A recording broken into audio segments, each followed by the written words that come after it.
সাদা কালো থেকে রঙিন পর্দা, সিনেমার এক এক পরতের এক এক গল্প, সিনেমার ইতিহাস থেকে সিনেমার প্রযোজক, পরিচালক এবং অভিনেতা অভিনেত্রীদের নিয়ে নানান গল্প, সিনেমা তৈরি নিয়ে গল্প, সিনেমার সমালোচনা নিয়ে কথা, সব মিলিয়ে একটা গোটা আড্ডা সিনেমার দুনিয়ায়। শুনতে থাকুন বেতার বিদ্যাসাগরে।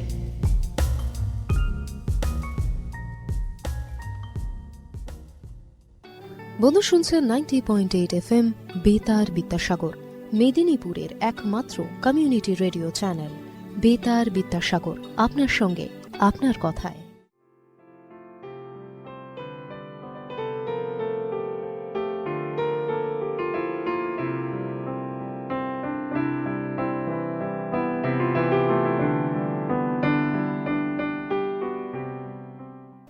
সিনেমা এই কথাটি বা এই শব্দটির সঙ্গে আট থেকে আসি আমরা প্রায় সকলেই পরিচিত।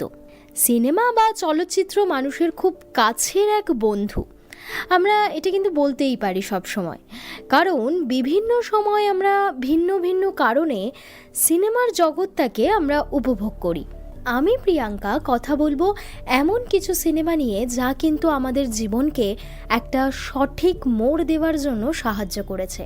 প্রথমেই আমি যে সিনেমাটি নিয়ে কথা বলবো, সেই সিনেমাটি দেখেনি এমন মানুষ কিন্তু খুব কম। সেই সিনেমাটির নাম কোনি। সিনেমাটি আমার ছোটবেলা থেকে আজ পর্যন্ত যে কতবার দেখা হয়েছে আমার কাছে সত্যিই তার কোনো হিসেব নেই। সরোজ দে পরিচালিত সিনেমা কোনি। সৌমিত্র চট্টোপাধ্যায়, যিনি এই সিনেমায় মুখ্য চরিত্রে অভিনয় করেছিলেন, 2012 সালে তিনি এক সাক্ষাৎকারে বলেছিলেন কোনি চলচ্চিত্রটি তার কর্মজীবনের অন্যতম শ্রেষ্ঠ একটি চলচ্চিত্র। এমনকি তিনি নাকি তার বার্ধক্যজনিত অবসাদ কাটিয়ে উঠতে অনেক প্রতিকূল অবস্থায় এই সিনেমাটির সেরা শব্দটি ফাইট কোনি ফাইট, এই শব্দটি উচ্চারণ করতেন। মধ্যবিত্ত বাঙালি সমাজে এই শব্দটি যে কিভাবে সাড়া ফেলেছিল বললে ভুল বলা হবে। কোনি এই সিনেমার অন্যতম মুখ্য চরিত্র এবং তার প্রেরণাদায়ক কাহিনী, যিনি সমস্ত বাধা প্রতিকূলতা অতিক্রম করে নিজের লক্ষ্যে পৌঁছে যান। এবং খিদ্দা, যিনি সৌমিত্র চট্টোপাধ্যায়, তিনি ছিলেন সাঁতারের প্রশিক্ষক। তিনি সুবিধাবঞ্চিত বাচ্চাদের সাঁতার শেখাতেন। কলকাতার একটি বস্তি এলাকা থেকে তিনি কোনিকে নিয়ে এসেছিলেন ন্যাশনাল সুইমিং চ্যাম্পিয়নশিপে যোগ দেওয়ানোর জন্য। তার মনে হয়েছিল যে কোনি সেটা পারবে। বেঙ্গল সুইমিং টিমে ভর্তি করিয়েছিল তাকে এবং তাকে পারদর্শী করে তুলেছিল। দারিদ্রতা কিন্তু একটা বড় সমস্যা ছিল, তার সঙ্গে সামাজিক কলঙ্ক, কিন্তু তবুও কোনি ফাইট করেছিল, যেই ফাইট আজও সাহস যোগায় অনেক মানুষের মনে। এরপর যে সিনেমাটি নিয়ে কথা বলবো সেটি তরুণ মজুমদার পরিচালিত সিনেমা আলো। একটু ভিন্ন স্বাদের পারিবারিক একটা গল্প, যেখান থেকে কিন্তু আমরা শিক্ষা পাই মানুষকে সম্মান এবং শ্রদ্ধা করা। এক ভিন্ন পরিবেশে অচেনা অজানা কিছু মানুষকে একই সুতোয় বেঁধে ফেলা, যার নাম ভালোবাসা। শহর কিংবা গ্রামের মানুষের মধ্যে কোনো ভেদাভেদ থাকে না। আমাদের সবচাইতে বড় পরিচয় যে আমরা মানুষ, আমাদের সংস্কৃতি যা আমরা ছোটবেলা থেকে আমাদের বাবা মা বা পারিবারিক আত্মীয় স্বজনের কাছ থেকে পেয়ে থাকি, সেটাই কিন্তু আমাদের সবচাইতে বড় শিক্ষা। এই সিনেমায় সেটা কিন্তু প্রমাণিত হয়েছে। সেই শিক্ষাই আমরা পেয়েছি এই সিনেমা থেকে। কিছুক্ষণ আগে আমরা কোনির কথা বলছিলাম, ঠিক তেমনই একটা গল্প, একই রকম লড়াই সিনেমাটি। এই সিনেমাটি সম্পর্কে প্রথমে কিছুটা বলি। পরমব্রত চট্টোপাধ্যায়ের ডিরেকশনে এই ছবিটি তৈরি করা হয়েছিল এবং এই সিনেমার মুখ্য ভূমিকায় ছিলেন প্রসেনজিৎ চট্টোপাধ্যায়। গল্পটা হয়তো আমরা অল্প বিস্তর অনেকেই জানি বা দেখেছি, তবুও সংক্ষেপে আজকে একটু বলার চেষ্টা করছি। একজন মানুষ যার স্বপ্নই ছিল বড় ফুটবলার হওয়ার, যে খেলা ভারত তথা বাংলার প্রাণ বলা যেতে পারে। সেই ফুটবল নিয়েই এগিয়ে যাওয়ার স্বপ্ন দেখেছিল এক ফুটবলার। তবে স্বপ্ন তো আমরা সকলেই দেখি, যতটা দেখতে ভালোবাসি বাস্তবে কিন্তু তার রূপ দেওয়াটা একটু হলেও কঠিন।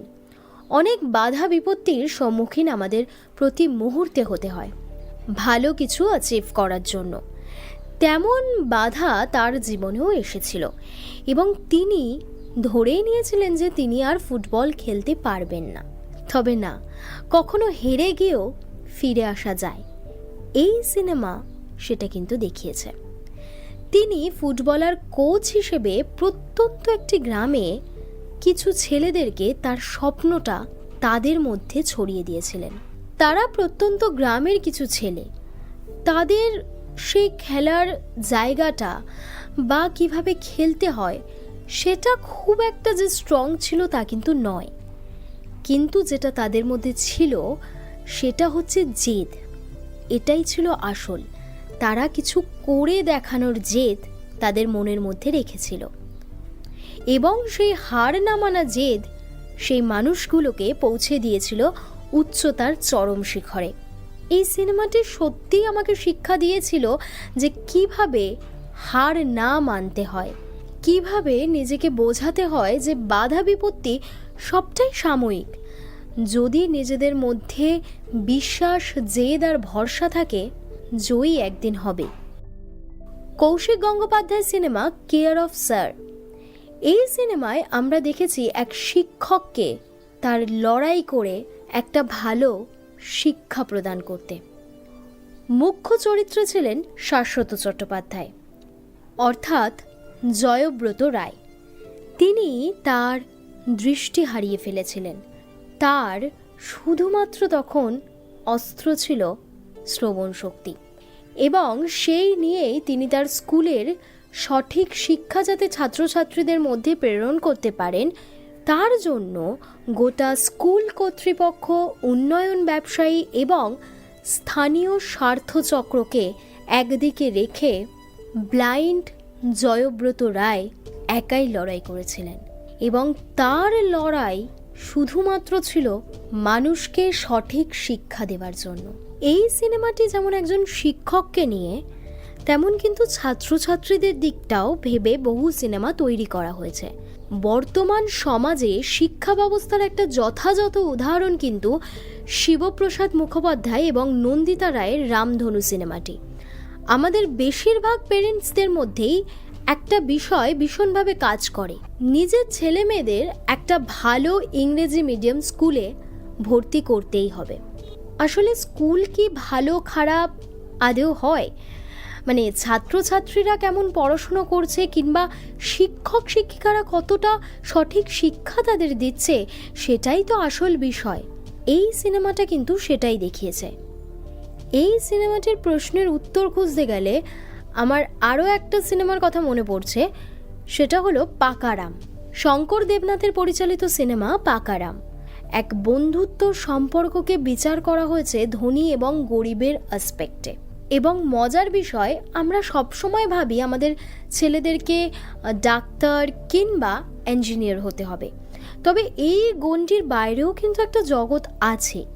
হতেই পারে কেউ ভালো গায়ক, কিংবা কেউ ছবি আঁকতে ভীষণ ভালোবাসে, কিংবা কেউ নাচ করতে ভীষণ ভালোবাসে, তবে সেগুলোর বাইরে গিয়েও সে ক্লাসের পরীক্ষায় কেন ফার্স্ট, সেকেন্ড কিংবা থার্ড হতে পারলো না। এই সিনেমায় দেখানো হয়েছে একজন পরীক্ষায় প্রথম না হতে পারা ছাত্রছাত্রী বা একজন গরিব একজন ছাত্র, সে কিন্তু তার ইচ্ছে, তার ভালো লাগাটাকে বিভিন্ন শিল্পের মাধ্যমে প্রকাশ করতে পারে এবং সেটা কিন্তু প্রথম হওয়া কোনো ছাত্রছাত্রীর তুলনায় কোনো অংশেই কম নয়। সিনেমার দুনিয়ায় যতটুকুনি সিনেমা নিয়ে বলা যায় আমরা ততটাই বলার চেষ্টা করি।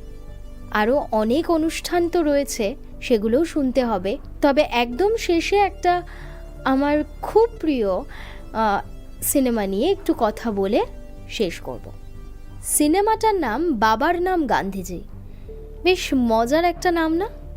সিনেমাটাও কিন্তু খুব মজার এবং সেই মজা নিয়েই একটা বেশ ভালো শিক্ষা কিন্তু আমাদেরকে দিয়েছিল। প্রত্যেকটা স্কুল, কলেজ কিংবা যে কোনো শিক্ষা প্রতিষ্ঠান ধনী গরিব, জাতি বর্ণ এগুলোর বিভেদ করার জায়গা কিন্তু নয়। শিক্ষা প্রতিষ্ঠান মানেই কিন্তু একজন হুঁশ তৈরি করা, অর্থাৎ যেখান থেকে সে তার সঠিক মান এবং হুঁশ নিয়েই একজন ভালো মানসিকতার মানুষ তৈরি হবে। পরিচালক পাভেল ভট্টাচার্য এই সিনেমায় কিন্তু সেই শিক্ষাই মানুষকে দিয়েছেন। আজ এটুকুই।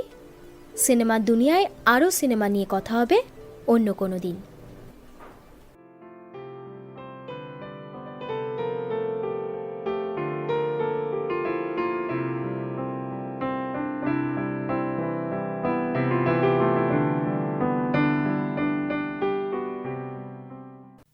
সাদা কালো থেকে রঙিন পর্দা, সিনেমার এক এক পরতের এক এক গল্প।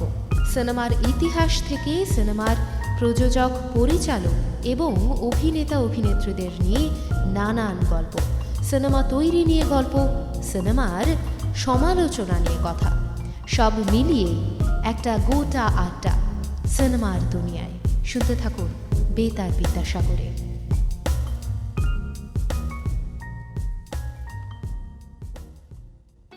বন্ধু শুনছেন 90.8 FM বেতার বিদ্যাসাগর, মেদিনীপুরের একমাত্র কমিউনিটি রেডিও চ্যানেল বেতার বিদ্যাসাগর। আপনার সঙ্গে, আপনার কথায়।